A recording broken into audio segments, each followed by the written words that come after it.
buenas tardes a todos y bienvenidos un día más a lo que hemos dado en llamar El Confinado de Radio Francia Internacional. La editorial francesa Gallimard acaba de publicar en su colección Folio Clásicos una compilación de más de 60 cuentos del escritor español Miguel de Unamuno, escritos entre los siglos XIX y XX, edición realizada por el escritor y traductor francés Albert Bensoussan. Y precisamente para hablarnos de esta edición y de su trayectoria como escritor y traductor de los grandes nombres de la literatura latinoamericana, Albert Bensoussan ha sido tan amable de estar en línea con nosotros. Muy buenas tardes, Albert. Muy buenas tardes, Jordi. Muchas gracias por estar en línea con nosotros y haber superado todas las dificultades técnicas, ¿no?, que tenemos. Permíteme que explique ante todo, Albert, que has nacido en 1935 en la ciudad por aquel entonces francesa de Argel, donde vas a pasar tus primeros 26 años de vida. ¿De qué modo ha marcado tu trayectoria el haber nacido en Argel, en el seno de una familia judía? Sí. Entonces, como dijiste, yo viví más de 20 años en Argelia antes de la independencia. Empecé como profesor en Argelia. Y lo más importante en lo que nos importa, que es la literatura de España y de América Latina, son mis estudios. Y tuve a un profesor magnífico del que recordé principalmente a dos autores, Unamuno y García Lorca. Y sobre los dos escritores y escribí bastante. Hoy día, pues, presento los cuentos de Unamuno. Hay 62 cuentos, casi la totalidad de los cuentos de Unamuno, con mi edición, notas, preparación del texto, revisión, todo eso.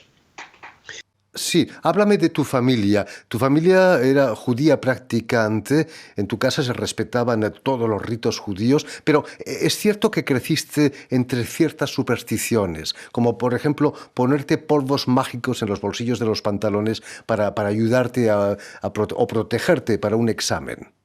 Sí. ¿Es cierto eso? Sí, claro, yo viví en una familia tradicional de Argelia. Había pocas diferencias entre los judíos, los musulmanes, que eran o árabes o bereberes, y también los españoles y los italianos también. Vivíamos todos en una serie de supersticiones extraordinarias. Por ejemplo, cuando pasé mis exámenes, mi mamá me había preparado un bolsillo con polvos de no sé qué, que le habían preparado una curandera, una maga, no sé qué, y yo tenía en el bolsillo de atrás de mi pantalón, tenía este pequeño bolso de polvos de no sé qué que había dentro, y mi mamá pensaba que eso me ayudaba mucho. Te ayudó seguramente, te ayudó, ¿no? Ah, que yo tuve éxito en mis exámenes, desde luego. Es el milagro de los polvos. Albert Bensoussan, tus estudios universitarios los realizas en Argel, vas a obtener incluso una agregación en español, pero cuéntanos, ¿qué es lo que te llevó a interesarte por la lengua de Cervantes? ¿Cervantes quizás? Lo de la lengua española, yo creo que viene de atrás, viene de lejos, porque mi papá y mi mamá, mi madre se llamaba Ben Ayun y mi papá Bensoussan. Y entonces hay un libro de Pilar Tello, gran historiadora de España, que escribió Los judíos de Toledo. En una parte histórica cuenta la vida de la gente de Toledo, y entre el siglo XII y el siglo XV aparecen casi en cada página el apellido de mi papá y el de mi mamá. Entonces, yo pienso que soy descendiente de toledanos. Y además hay también un elemento mayúsculo, es que en Toledo, como sabes, hay dos sinagogas. La sinagoga de Samuel Leví, que hoy es el gran museo sefardita, y hay otra que es de arte mudéjar, la joya del arte mudéjar de Toledo, que se llama Santa María la Blanca. Pues esta sinagoga fue construida por un mecenas que se llamaba Yosef Aben Shushan. Josefa Ben Susan es mi apellido, José Ben Susan. Este hombre era almojarife, como se decía en aquel entonces, pero yo creo que en el siglo XII se pronunciaba almosharife, almosharife. Era recaudador de impuestos, eso es. Y yo creo que vengo de esos antepasados lejanos que me infundieron el castellano antiguo y por eso tuve un amor a la lengua española. Mi padre hablaba español. Tienes además en tus genes el gen del español, seguramente. A principios de los 60 vienes a París para continuar tus estudios aquí en la Sorbona. Vas a obtener un doctorado en letras y otro en estudios ibéricos. Es allí donde empiezas con la traducción, perdón, por la traición, por lo de traduttore, traditore. ¿La tradición cómo? La, es en aquellos años que empiezas con la traición o con la traducción. Ah, sí, bueno, la traducción y la tradición se confunden porque siempre tuve este amor a la lengua. Además, mi padre, de decirte algo, mi padre era intérprete, fue militar y como militar fue intérprete, era intérprete del árabe y también de la lengua de los bereberes, que se llama, ¿cómo se llama? Se llama el Shloh. El Shloh, no sé si la gente sabe, es la lengua de los bereberes de Marruecos y de parte de Argelia. Es la lengua de los cabileños también. ¿Eh? Entonces mi padre era intérprete y entonces yo creo que soy su hijo, ¿verdad? Y entonces su heredero en esta parte, ¿eh? En este dominio, la interpretación. Albert Bensoussan, uno de tus libros, ciertamente autobiográfico, se titula Confieso que he traicionado, Je confesse que j'ai trahi. ¿No te llamó Pablo Neruda para acusarte? Sí. Exactamente. ¿No te llamó Pablo Neruda para acusarte de plagio? Sí, no me ayudó el título Confieso que he vivido. Eso es la gran obra de memorias de Pablo Neruda, que no se llamaba Neruda, se llamaba Neftalí Reyes, ¿sabes? También es un nombre prestado, un apellido checo. Entonces, como se trataba de la traición, y he traicionado también a Pablo Neruda, a quien amaba mucho, admiraba mucho. Hace algunos años hacía una imitación verbal de la voz de Pablo Neruda en Chile, cuando viajé por Chile. Entonces confieso que he traicionado, j'avoue que j'ai trahi. Y también he publicado otro libro que se llama Confesiones de un traidor, Confesión d'un traître, que fue publicado en España. Existe en traducción española, ¿eh? Sí. Hay que ir con cuidado con la policía, ¿eh? Hay que ir con cuidado con la policía. Que hay que ir con cuidado con la policía, porque los traidores acaban pagándolo. Sí, pero no existe la policía de los libros en una democracia.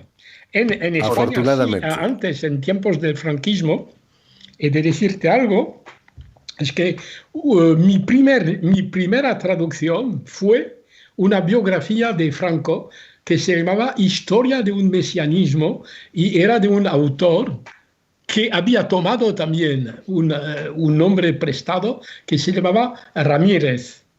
Y cuando traduje este libro, tuve miedo de pasar la frontera, porque era un libro en contra, naturalmente, del franquismo. Entonces yo tomé el nombre de Abel Espeng. Espeng, que es una manera de decir España, y Abel, porque era inocente, y además había las obras españolas, los Abel, es un mito muy conocido en España. Entonces había tomado este apellido, Abel Espeng, para hablar de Franco. Albert Bensoussan, has traducido al francés los nombres más destacados de la literatura latinoamericana, Onetti, Brais de Echenique, pero sobre todo a Vargas Llosa. Creo que has traducido prácticamente toda la obra de Mario Vargas Llosa. Casi. Sí, yo conocí, en realidad conocí a Vargas Llosa a través de un gran escritor cubano, Guillermo Cabrera Infante, que vivía en Londres, exiliado, desterrado en Londres. Y estaba en Londres porque la España de Franco no había querido acogerle. Entonces se fue a Londres. Y en Londres, la casa de Cabrera Infante era un lugar de reunión para casi todos. Allí pasaron Cortázar, Vargas Llosa, Manuel Puig. Conocí también a Néstor Almendros, conocí a Emí Rodríguez Monegal en casa de Cabrera. Y entonces, a través de Cabrera, conocí a todos, a casi todos, a casi todos. Y entonces, Vargas Llosa le habían traducido dos obras cuando lo conocí, La ciudad de los perros y La casa verde. Entonces, él me propuso la traducción de Conversación en la catedral, pero había un contrato ya firmado en Gallimard con otro. Entonces tuve que esperar 30 años para rehacer la traducción de Conversación en la catedral. Entonces yo lo hice casi todo. Y hasta tal punto que todo mi archivo, todos mis papeles, mis libros, todo eso se encuentra actualmente en la Universidad de Princeton. Está al lado, mi archivo está al lado del archivo de Vargas Llosa. Albert Bensoussan, ¿cómo reaccionaste cuando te enteraste que le daban el premio Nobel a Mario Vargas Llosa? ¿Cuál es mi reacción? Reaccionaste entonces cuando recibiste la noticia del premio Nobel de Mario Vargas Llosa?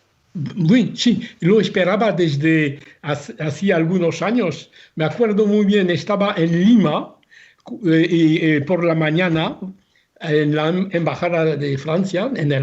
Entonces había el telescriptor y entonces sacaron el papel. Todo el mundo pensaba que el Nobel era Vargas Llosa y fue, no sé quién, fue Octavio Paz, creo. Fue Octavio Paz. Entonces yo tenía que pasar por televisión y radio para hablar de Vargas Llosa. Entonces tuve que hablar de Octavio Paz. Y lo hice también porque la admiración que tengo a Octavio Paz es inmensa. Y bueno, pero cuando dieron, algunos años después, nadie se lo esperaba. Él mismo quedó muy sorprendido, no se lo esperaba. Pero para mí fue como una especie de corona, como traductor, había ayudado a la difusión de su obra. Entonces, yo soy una parte del Nobel, como todos los otros traductores, ¿no? Por supuesto. Albert Bensoussan, volviendo a tu edición de los cuentos de Unamuno, que acaba de publicar Gallimard, ¿qué es lo que aprecias de ese escritor español que dijo a los franquistas en Salamanca en el 36, venceréis, pero no convenceréis? Unamuno para mí es el rey de las paradojas. Es un hombre paradójico. Y entonces, cuando tú aludes a la famosa fiesta de la raza del 12 de octubre del 36, y habló el fundador y jefe de la Legión Española, la Legión Extranjera, Milian Astray, y él dijo, viva la muerte. Entonces lo que le contestó Unamuno es, yo que soy el rey de las paradojas, no me lo esperaba. Usted acaba de hacer la peor paradoja de toda la historia, viva la muerte. ¿Cómo la muerte puede vivir? Entonces es lo mismo que decir muerte a la vida. Viva la muerte es muerte a la vida. Entonces él se elevó contra esta paradoja y entonces sacó la famosa frase, venceréis, pero no convenceréis. Y Unamuno está en este juego de palabras. ¿Y por qué? Porque era un filólogo. Fundamentalmente, Unamuno es un hombre de lenguas, era profesor de griego. Y en toda su obra hay una atención a la palabra, juego de palabras, paradojas, esas cosas, estos juegos. Había una especie de malabarismo, hay en su escritura un malabarismo de las palabras. Entonces es eso lo que me sedujo. Sí.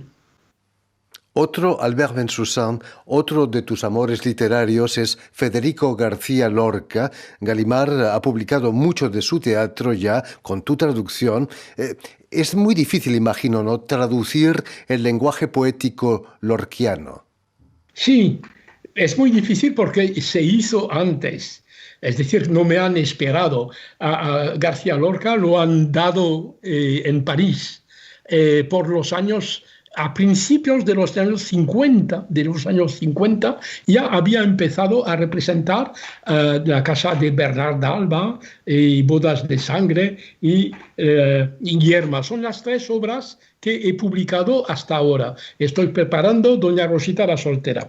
Y lo que quiero decir es que yo hice una biografía de García Lorca que se tradujo y se publicó no en España, sino en Buenos Aires.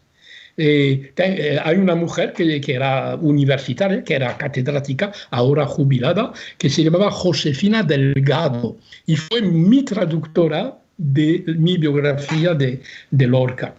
Entonces se puede encontrar en España y en América Latina, en Buenos Aires.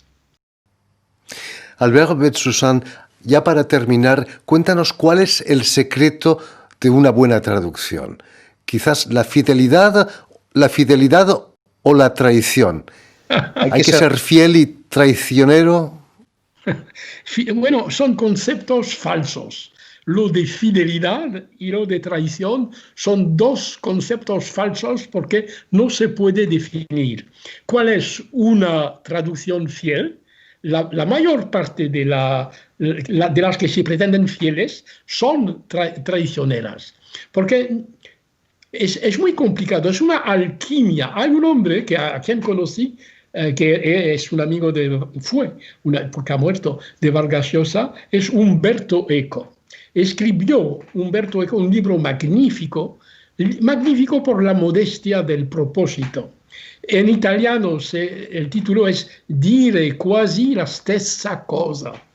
Decir casi la misma cosa. Es la mejor definición que se ha dado de la traducción. Es la misma cosa, pero no exactamente la misma cosa. Es un poco ladeado, un poco al lado, un poco más, un poco menos, pero la justa medida de la traducción no existe. Y entonces hay que decir también que el traductor es también un escritor. Y entonces él también pone su pequeña personalidad, de cierta manera. Eso es. Lo que sí es imprescindible, Albert Bensoussan, es un dominio perfecto de las dos lenguas, ¿no es cierto? Hay que dominar perfectamente las lenguas. Yo creo que no se domina totalmente una lengua ni la otra, totalmente no, porque es un ejercicio permanente. Hay que trabajar constantemente, mejorarse en las dos lenguas, porque el francés también evoluciona. La gente en Francia actualmente no habla muy bien. Sí, la lengua evoluciona. La de América Latina y la de España también evolucionan. Hay palabras que se me escapan. Me acuerdo, por ejemplo, traduciendo a una escritora uruguaya que se llama María Esther Gilio, una palabra que no conocía. Bichicomes, hablas de cierta gente del Uruguay a quien llamaba los bichicomes. Entonces no sabía lo que era. Entonces encontré a un uruguayo que me dijo, bueno, viene del inglés, beachcombers, los peinadores de la playa, y evoca a esos hippies que van por la playa, que se acuestan, que duermen en la playa, que son vagos, los vagos. Entonces, el traductor tiene que buscar la palabra. Cuando traduje muchos libros de Vargas Llosa, y él no estaba dispuesto a contestarme, tenía tantas cosas que hacer. Yo conocí a un amigo suyo, a quien había conocido en Lima, que es Fernando Iwasaki. Y Fernando me explicaba las palabras que se me escapan. Por ejemplo, hace años, era hincha de la U. Bueno, hincha de la U, como un francés va a entender que hincha de la U significa el que aplaude a un equipo de fútbol que es el club universitario de Lima. ¿Cómo saber esas cosas? El traductor tiene que internarse, que buscar, que interrogar. Es un trabajo inmenso. En fin, pues muchas gracias Albert Bensoussan por haber estado en línea con nosotros. Mucho éxito con tus nuevas traducciones, que sigas trabajando tanto y tan bien. Y también permíteme que dé las gracias a Julien Leng, que nos ha ayudado hoy de una manera magnífica para conseguir esta conexión contigo.